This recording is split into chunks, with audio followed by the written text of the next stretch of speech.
Welcome back to Relatable. This is your host, Teresa Freeman. Today we have part 2 of our conversation with Don Spears, an incredible story from an incredible guy. Enjoy this episode.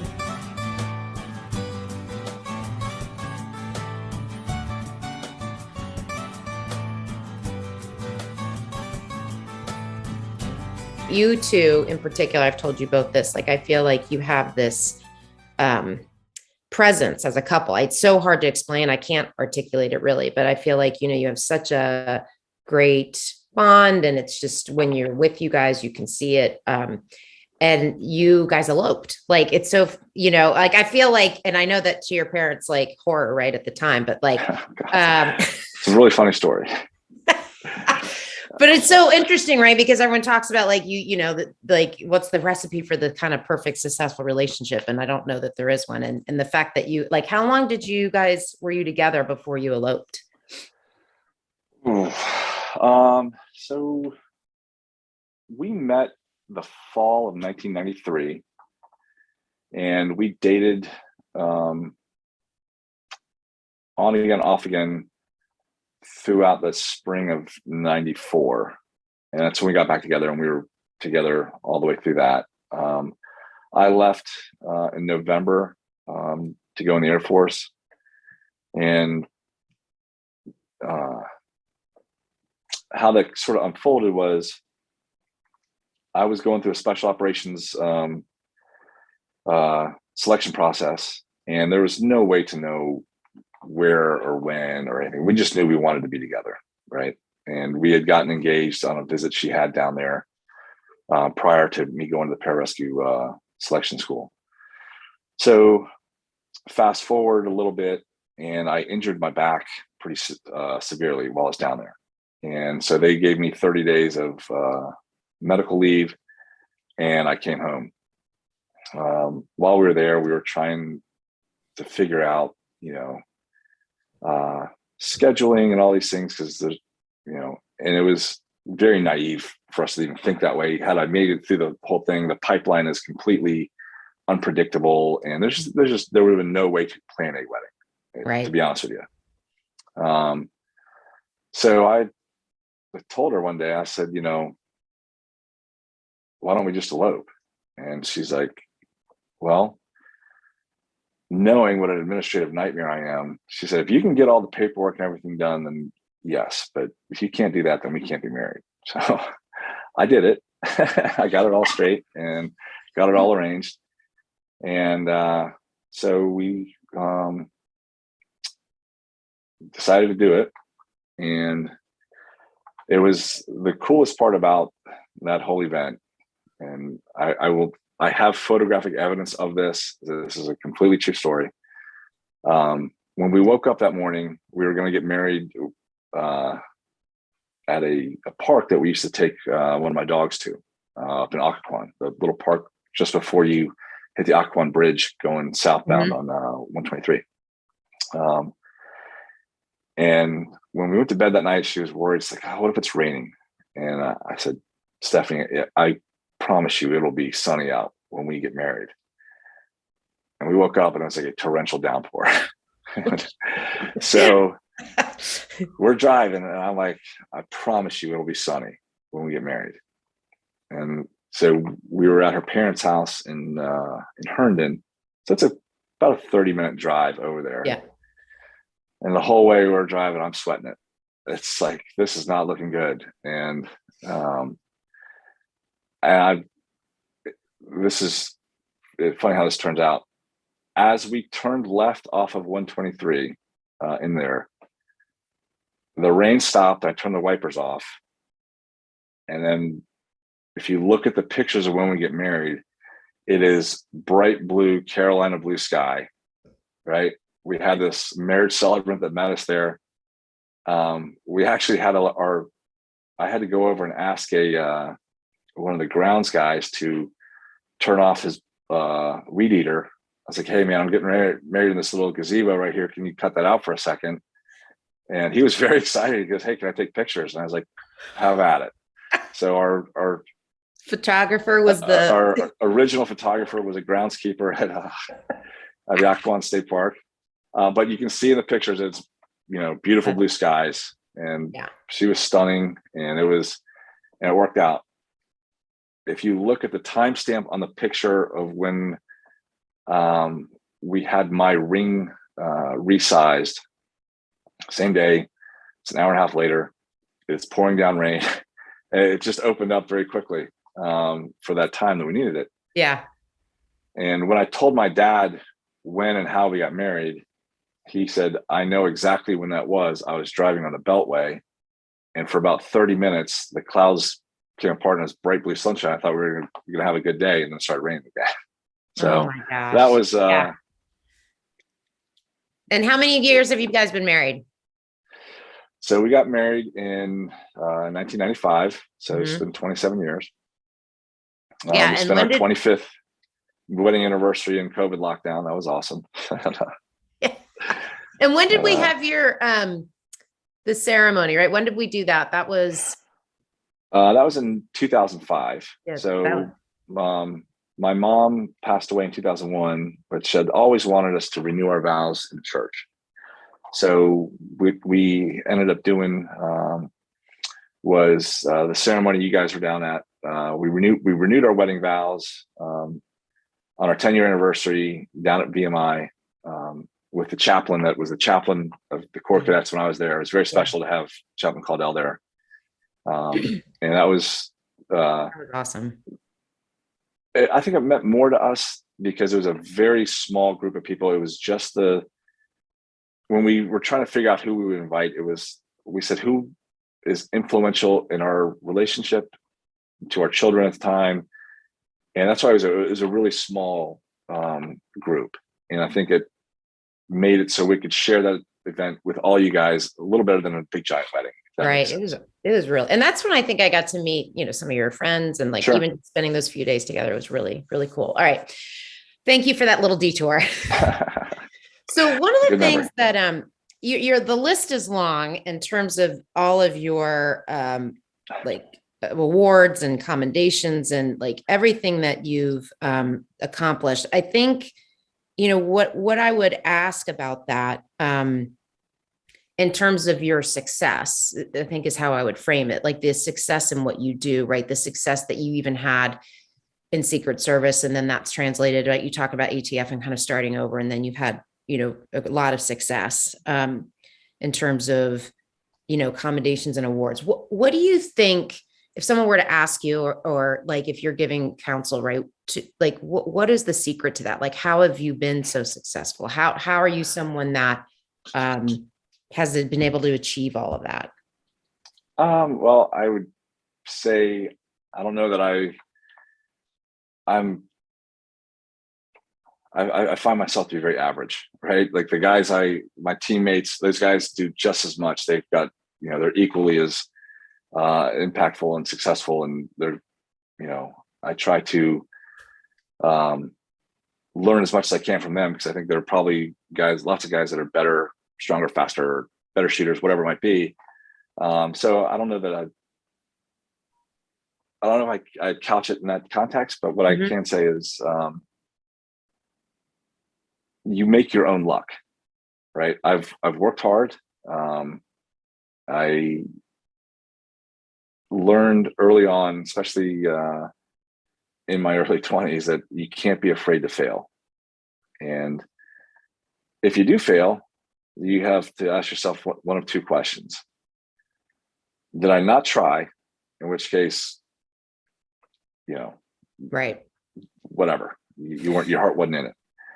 But if you did everything you could to prepare and you left nothing in the tank, you left it all on the field and it didn't work, either it was not meant to be, or you need to figure out a different way to do it, right? It wasn't like I didn't try the first time I took the TEA. I did, but I hadn't prepared correctly. So then I figured out, how am I going to prepare this correctly? Going through SRT selection at 38 was hard, right? So I had to prepare for that. Going through sniper school when I was 41 was even harder. So I had to prepare for that. And, the success again is, if you don't try, you'll never get it. There's lots of guys that run into my career that you can tell probably would be very good SRT operators or would be good at some of these other things, but you can never put your finger on why they didn't try. Right. And I think a lot of it is, especially in, you know, in the corporate world, there's probably lots of people that you meet that like, that guy is brilliant. He could do a lot of things, but maybe they haven't just because there's always that failure aspect, right? That ego that's going to say, hey, if I fail, people or I'll be disappointed. Well, again, you can only be disappointed if you didn't try your best and you didn't prepare. Otherwise, there's, you know, it is what it is. And you can try again. And I think too, everything you said it a couple times, which I think this has to be a component of it. Like, it seems like whatever you're doing, you're fully engaged and committed to that thing. And to the success of that thing or the success of the people related to that thing. And I think that's when I have found in my career too, like when I've had accolades or things have gone very well, it's like, it's just because I've been very present in what I'm trying to accomplish with the mission, right? Whatever that is. And it just seems like, as you've talked about these different facets for you, it's not like you were in Secret Service and thinking about something, you know, you were in it when you were in it. And then you were exposed to something that made you question like, oh, wait a minute, this is like another opportunity. But I wonder if that's a part of it too. Yeah. Like I'll say like Stephanie will always know when something big is going on at work. Naturally, I don't tell her about everything I do. Yeah. But because I sometimes I have a hard time turning that off, and you know, and that's where I've hopefully gotten better at that as I've gotten more mature as an agent. And sometimes it's just very difficult, or something happens where it's just weighing on you, right? Yeah. But again, the only thing I would say is I've been very lucky in one aspect, is that in almost all of the cases and investigations I've been a part of, I've had very good fortune of having close agents and guys that were working with me that were equally as committed, if that makes sense. So nothing I did or have done, I could have done by myself. I've always had a cadre of guys that are with me, or a cohort of guys that are with me that are equally as committed. And, you know, and I've worked with people that are not committed. And I just, hey man, if you're just a helper and you're not going to be a meat eater and go out and make things happen, I'm going to not try and emulate what you do. And I'm not asking you to emulate what I do, but I'm going to go a different direction. And do you find people like that are, I don't want to say like-minded, but sort of maybe like behavior? REAL-ATABLE is sponsored by TFA Soft Skills, your one-stop shop for workshops, coaching, speaking, and soft skills development. If you'd like to hire Teresa, visit www.tfasoftskills.com for more information. So like, if you look at anybody who's listening to the podcast who's in federal law enforcement, or probably in the corporate world, it's the same thing. If you have a group of, let's say, an office or a squad of 10 guys, right? And I've seen this when I was at Arlington County. I saw it at Secret Service. I saw it at JTTF. I saw it on different task forces I've been on. I saw it at ATF. If you have 10 guys, there's 2 or 3 guys that are really hustling and just, you know, going crazy. You have that middle of the road pack that is 4 or 5 guys that are competent, always there, always willing to help. Maybe don't have the same drive, but they're always there. They're solid.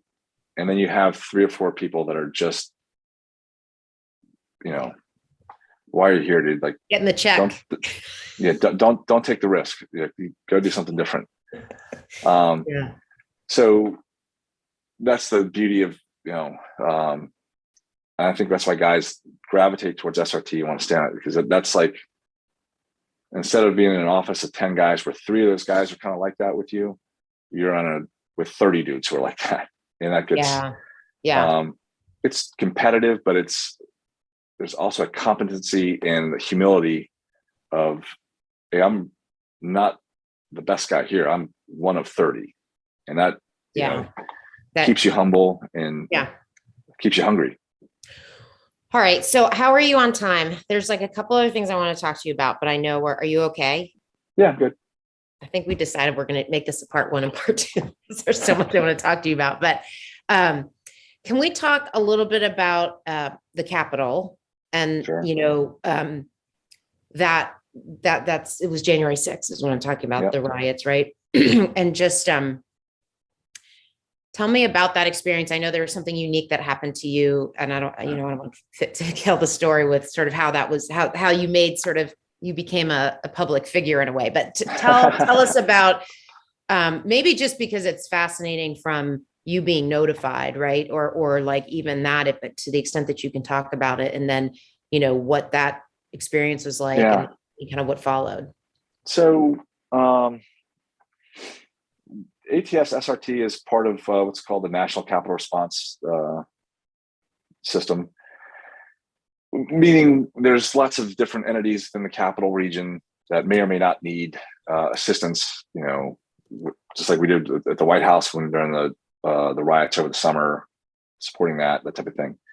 But they had put all of us in the NCR, the National Capital Region, and some of the outliers in Pennsylvania and Philadelphia. They said, hey, there's going to be a big rally. We don't know the size or how this is going to play out, but there's lots of people that are on standby, but we've been requested to be on standby to help out Capitol Police should something, happen. Actually, specifically, I think we're on standby, if I remember correctly, to go back to the White House. Secret Service Uniform Division, who we worked very, very well with during the summer riots and stuff like that in DC. So I think our original mission was to go help them out should something happen. Mm-hmm. So there was a group of us that were on standby, and I'm in Richmond, right? So I'm not going to. I should have probably thought about that and pre-staged and gone north a little bit, but as it was, I just basically put on my uniform on in case they called. I could just jump in the car and go. So as I was watching things, it's really funny how what you see on TV is not always the way it is, right? I remember seeing, watching the news and the way different camera angles can show it. I was like, there's nobody out there. That crowd's tiny. There's no one there. And then you see a different angle from a different network, and you're like, wow, there's a lot of people here. So as that was going, nothing was really breaking off. It was pretty calm.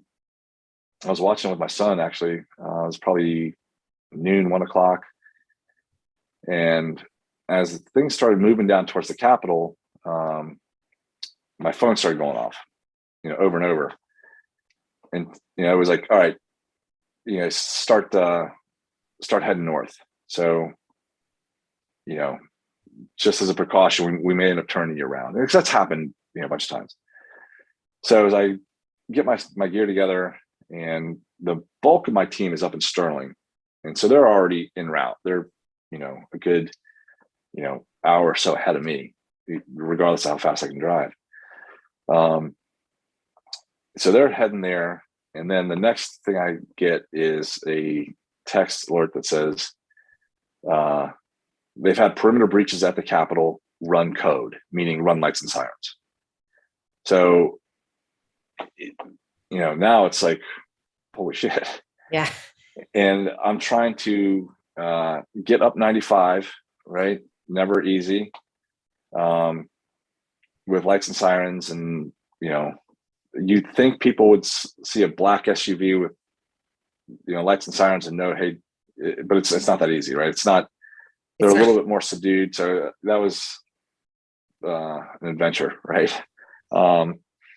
So I got there just after my team had entered, and it was a full-on melee inside the rotunda. They were fighting with dudes, trying to push them out. I remember as I pulled into, I think I got the alert that there had been a shooting. There had been shots fired at some point while I was en route. And when I got up there, it was very chaotic, right? I was a singleton dude getting out of a car, putting on body armor and stuff by myself in the middle of this crowd. So I just had to park it somewhere. And the crowd was just everywhere. And I remember people yelling at me, taunting me, and I didn't know for sure what was going on. I was like, man, what's it? Because again, I'm trying not to read a phone while I'm driving 90 miles an hour, 95. And I walked in, linked up with our team right as we were, they were clearing different office spaces. Mm-hmm. And they had just breached one of the offices up there. They knew there were staffers inside, but they wouldn't open the door. And they couldn't, for the life, they just couldn't figure out what's going on. They had done what they had been trained to do, right? Like, hey, lock yourselves in, don't. So I got up there right as they breached that, and there's a very famous picture of one of my good friends, Kevin Smith. I think it's one of the iconic ones. Is him going through the office, clearing it with staffers in the background that were pulling out. And I remember, it was surreal at that point. We were like, hey, we need you to clear this giant building that I've been in many, many times as a Secret Service agent. And I was like, it's a really big building. Again, there's lots of other partners that were there. So I'm just recalling kind of what I saw. But I do remember very distinctly these young staffers walking out, absolutely terrified. And you can see it in their eyes. Yeah. And I remember a Capitol police officer asking them, why didn't you open the door? We told you it was the police. And the staffer looked at us and said, that's what they said. So there had been people up there banging on the door and, trying to make entry. And the poor girl just wanted to go back and get her shoes. She had taken her shoes off. So she had to run, she could. Right. So that was so we kind of fast forward that into a lot of stair climbing. We got our leg day in, going up and down the steps to clear different elements to make sure that there wasn't any stay behinds. We were, they had pulled the Senate out, or all the Congress had been relocated, and eventually they got everyone pushed out, and all but one of the doors secured. And there was a door on the Supreme Court side that was literally had probably 1,000 protesters on one side trying to pull it open. Capitol police officers holding it by hand on the other side because they had fouled the security mechanism that would allow the door to stay shut. There's some debris that they put in there. I don't want to get into exactly how they did it, but so it was literally a tug of war. That's incredible. And that lasted for a while. We were preparing to help them out with a more dynamic clearance of that patio just to get the door closed so we could then chain it shut from the inside. But it ended up getting cleared by Capitol police officers. And then it was kind of a, what's next phase. And when they said, hey, they're coming back, they're going to continue to vote, that was, my timelines are probably, I'm sure, a little bit messed up, but early evening, late afternoon, 5, 6 o'clock, they said, hey, they're coming back. We have an hour and a half to clear this building. Because again, we'd done a primary clear, but that was, and then it was, we need to go to every single room in this building and make sure there's no one there. And that was a pretty big task. We got Yeah. a chance to work with our Capitol Police partners. And it was pretty seamless. They were great guys going through, getting us into places. We had Washington Field Division agents, the regular agents that got put in with our movement elements. And, I talk about, being humble in the company I keep, right? There's some really good, I should say, there's some excellent operators that got tasked with multiple missions going in different directions, and they knocked it out of the park. And so I remember going through these offices and the hallways, and my friend Jeff said it best. When you see the destruction and the stuff that had happened, and it made it look small. It used to be this giant rotunda of and symbol of democracy to me, like when I go through this as a Secret Service agent. And now there was trash and body armor and just stuff everywhere. It didn't compute, if that makes sense. For sure. And just all that chaos, like how do you make sense? And when you show up, like that's such a visual for me. And when we talk about it, like that like you pull up, you like drive up, you're putting on it's just so it's just insane, right? And then there's so much going on around you. And how do you kind of make sense of that and then know your part? Initially you don't. Yeah. You just need to get,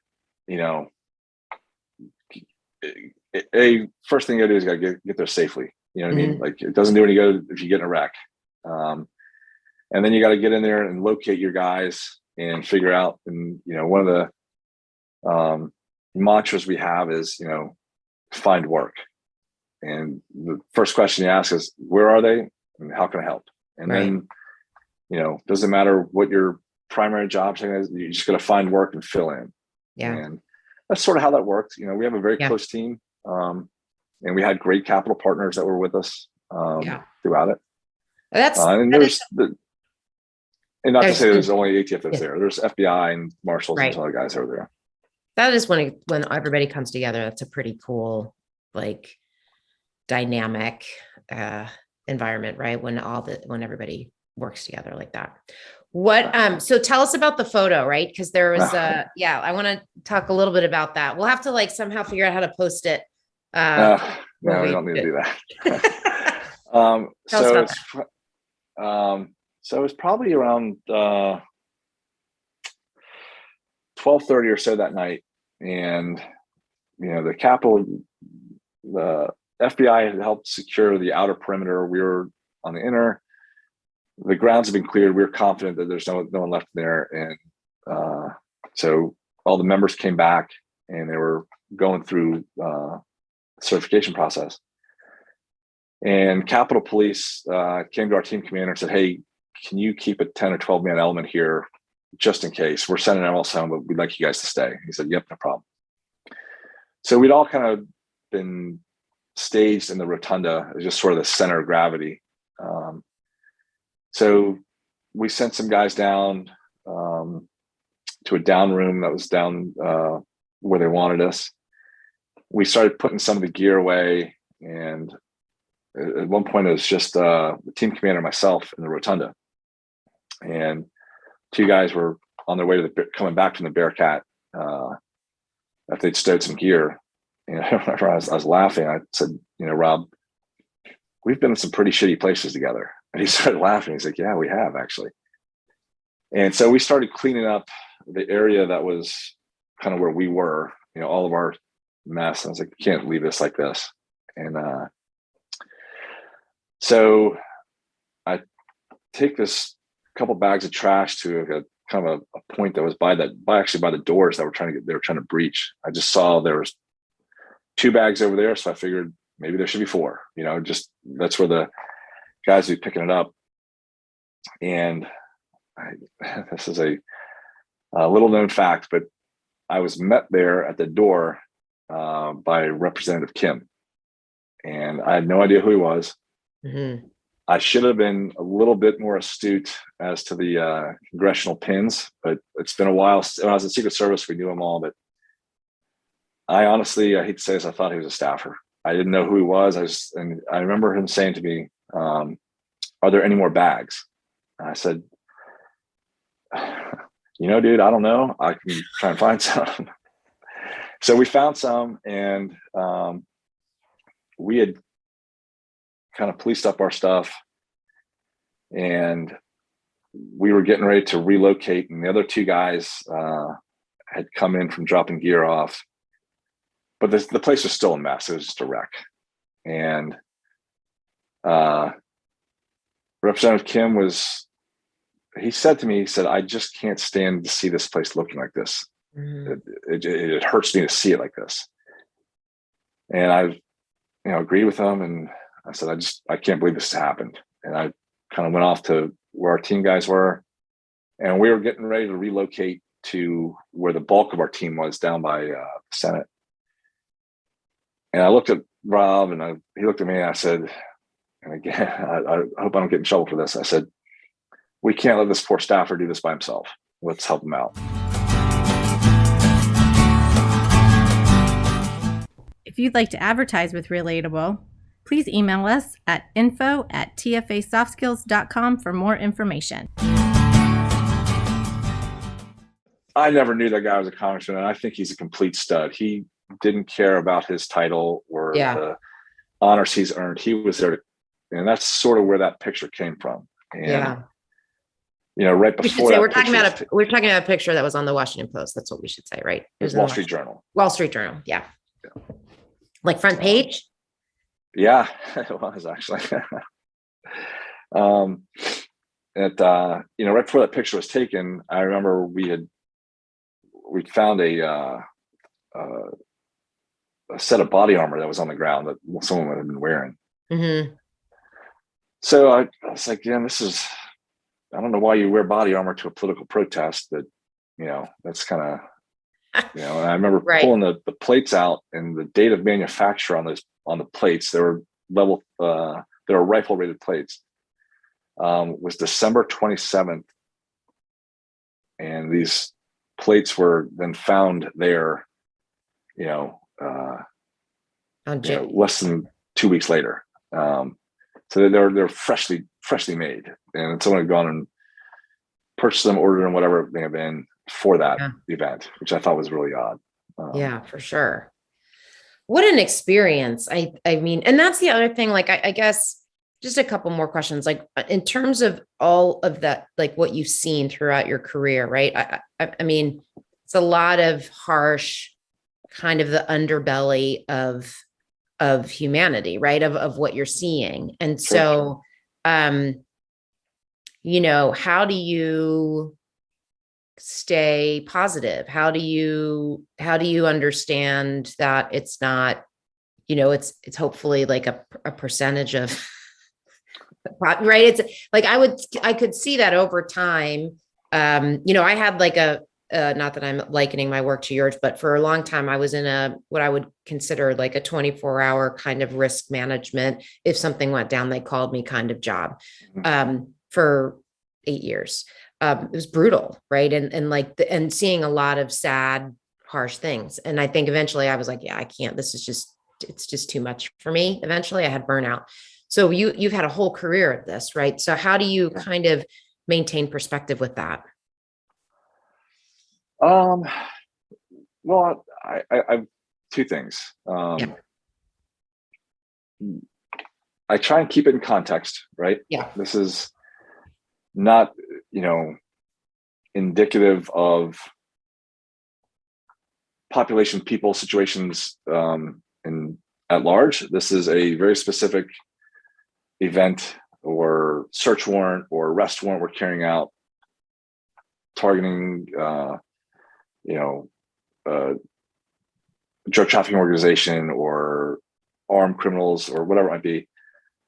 You have to put it in context. These are their choices that they've made. And that's the context I try and keep it in is, these are specific to these people or this event, and it's not indicative of the United States and, in America at large, right? This is put in context. This is, it's specific to these people. And that helps me keep that, that balance.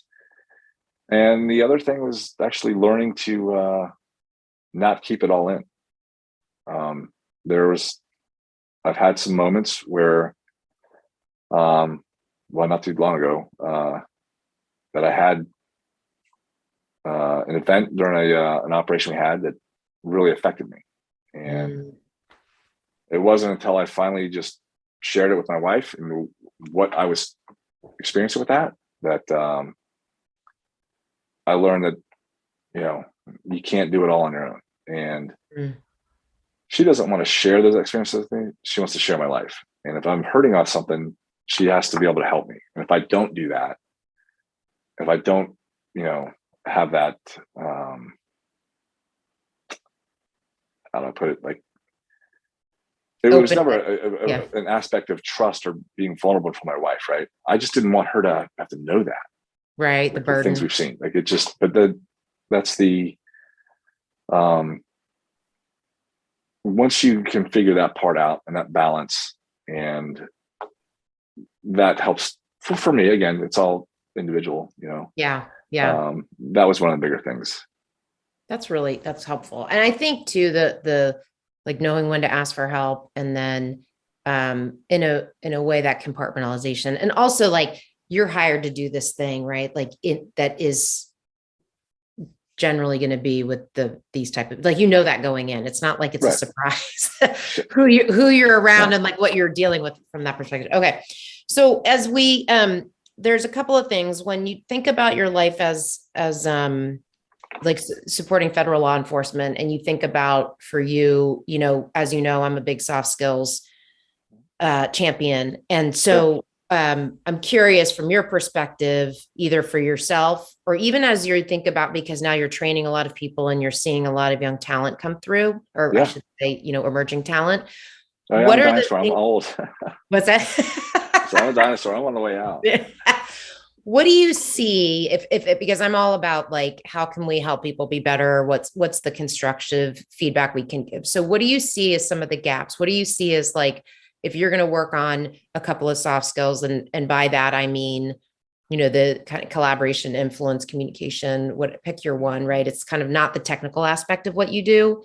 What would you say? What would your counsel be? I remember you asking about this, and I would say the number one thing is to understand the importance of relationship building, sincere relationship building, right? People will always know if you keep a relationship because you need something, right? And those are vapid and shallow, and no one will care. I've been very fortunate to have really deep, long-standing relationships throughout my career in lots of different venues, right? And you never know when they're going to need you or when you might need something from them. And I had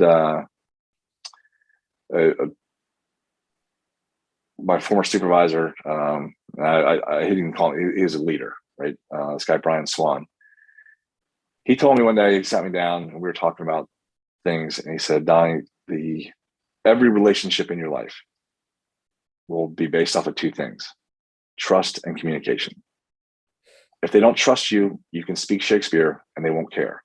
And the converse is true. They can trust you, but if you can't convey your message to them, it won't matter. And that's what I mean by they have to be sincere. You have to be vested in developing those relationships. And it may not be something you touch every day, every week, every month, but a sincere interest in developing those relationships has been very, very critical. And I think I don't know if it's a lost art, but I know that you can absolutely tell when it's not sincere, and that doesn't work for people. Right. And I think it's how you show up, right? Like if you're authentic and how you show up to the relationship too, right? Like if you're authentic and you're real and that has a place also. Right. And you can't come into something like that with any false bravado or lack of capability. You have to be genuine. You have to say, hey man, this is what I bring to the table. This is what I'm trying to get, you can't have more hat than cattle when it comes to relationships. Yeah. Yeah. I love that. And the other thing I would say is learning to write. Written communication is well, as an English major, it was, I love it. Like, you tell me to write a white paper on something, I'm like, I'm in, and you tell me to do my credit card statements and administrative things, I fall apart, right? Not so much. Yeah. But I'll tell you, I learned to write in college effectively. And I'll give you 2 examples. I know you're probably tired of hearing me talk, but so especially in law enforcement, you think about what we do, right? If I'm going to get a search warrant or arrest warrant for somebody, I'm going to go and tell a stranger, a federal judge, a story based on fact and case law and all those other things. And I have to be able to articulate that in such a way that I'm going to get what you need. Convince this stranger to then say, okay, you can go enter this man's home without his permission. You can go take this man into custody and, and take away his freedom based off of what you're telling me. So it has to be, truthful above all else, right? But that ability to write is so critical. And the flip side of that, when my son went to VMI, he was getting ready to leave, and it's very different now with the amount of electronic access they have, right? So it was very isolating when I was there. We had pay phones. I don't know if some of your listeners even know what those are, and we had letters, right? Wow. So now that isolation is softened quite a bit. They can get on a Zoom call. They can, use a cell phone in the afternoons or whatever it might be. It's just very different, right? Yeah. But when we were leaving, Joseph said, Dad, don't call me during the week. Don't text me during the week. If there's an emergency, text me. Naturally, I'll call back. I'll call you on Sundays. Other than that, I just want you to write me letters. So during his first year, we wrote letters back and forth. Wow. And that was I'd say our primary, but I love that was how we did it. No, it was a huge, huge difference, because there's, it's not even geometrically calculable how much more you get from a written letter. And it's delayed, right? It's not instant. It's not email, right? These are handwritten. So you have to put some thought into it, and you have to, it goes back and forth, right? Send a letter, you're going to get a letter. Yeah. Don't send a letter, you're not going to get a letter. But there were times, and I could see his progression through the first year, and the things that we talked about that would happen to him. And then, I love that. I'm going to make you do that. If I could give any piece of advice to parents send someone off to school, turn off your tweet box and don't get a real conversation going, and don't call them every day. They don't need that. They need to figure it out. And if there's an emergency, we have the box that will, connect us right away. Other than that, you did that every year, or just his first year? We did it first and second year, and then after that, he didn't really need it as much. And but that first year was crucial. And but again, that's the year that he's supposed to be isolated and find the strength through his brother rats and his roommates and that type of thing. So I wish that's one of my regrets, is that we did not keep that going. But certainly for that first year, that's how we did it, and it made a huge difference. All right. So we've covered a lot of ground, and you've talked a lot about your own pap and resilience, which I think is extraordinary. What, if anything, would you say? I know you said you were kind of a punk in high school, but Yes. with a big ego. But if you had to give yourself some advice to make it a little bit easier, what would you tell young Don? Well, probably the first thing I'd tell young Don is learn to pick your battles. Don't pick to battle. By that I meant there's a lot of things that I would be willing to die on the hill for that just weren't worth it. And it was, I'm going to battle every time regardless. Vice, hey, is this worth it? This is, not. And Yeah. it's not, I would say not worth it. There's a different way to get around this. I was looking for a fight when I should have been looking for a solution a lot of times. And then, I can remember, I think one of the reasons I was a bit of a punk when I was little or younger is I was chasing ghosts. And by that, I mean, I was, so I'm much, much younger than my older brothers, right? So as I get into that high school, early, kind of phase of my life, these guys are captains and majors, and, I got a Navy SEAL. I got a brother who's an A6 BN, a brother who's an Anglican in the Marine Corps. They were heroes to me. They were larger than life. And I think I didn't realize at that point in time that I wasn't in the arena to compete with that, because I was young, right? Right. So I made a lot of mistakes and took a lot of chances and did a lot of things that I regret because I wanted to be aggressive and big like they were, if that makes sense. Yeah, for sure. That was, a lot of regrets. And then understanding that I have enjoyed the life I have now with, I've been married longer than anyone in my family. Right? So, and I'm the youngest. Yeah. And I've only had one wife. The other guys have a couple. But being yourself and being true to what makes your life mean something to you, and not live in comparison to other people. Yeah. Oh my gosh, Don, it's and that's as again, I look back on some of those things and be fearless, be relentless, and becoming a better person, right? Like you can't fear failure. That's you can fear not trying, you can fear not preparing, you can fear quitting. You just don't do it and you won't have to fear it, right? Yeah. There's I was going to leave you with one little quip that all right. I learned in some of my travels and training down with the Navy, and something I used to say to my young lacrosse players, and it will sound harsh at first, but it's true. Okay. And they would tell us, hey man, if you want to get better at something, it's very simple. Suck less. Just a little bit every day. Yeah. That's all you need to do. So if you can have something you're working on and you just make yourself 0.5% better every day, well, in a month, you're 15% better. And you do that again in 2 months, you're 1/3 better than you were when you started. So it's not about being good at everything. It's about willing to get better. And that's,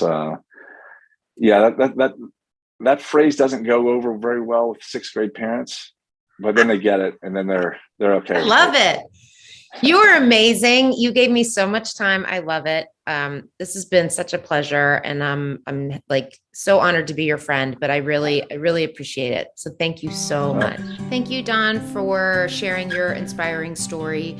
I loved hearing about all of the different milestones throughout your career and all of the great advice in particular. And it's something I've been thinking about since we had that conversation, is what you said about how you can improve a skill or how you can work to make yourself better at something. And I think the quote is, if you want to get better at something, suck less.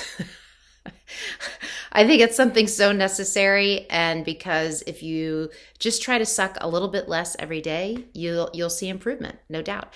Thank you so much to Missy for producing this episode, and for Hannah for your support. A huge thank you to our Relatable community for listening. If you enjoyed this conversation, please take a moment and subscribe. You can find Relatable on your favorite streaming platform. Relatable is sponsored by TFA Soft Skills. You can find more about TFA Soft Skills and Relatable by visiting www.tfasoftskills.com. This is Teresa Freeman with Relatable. Until next time, stay connected.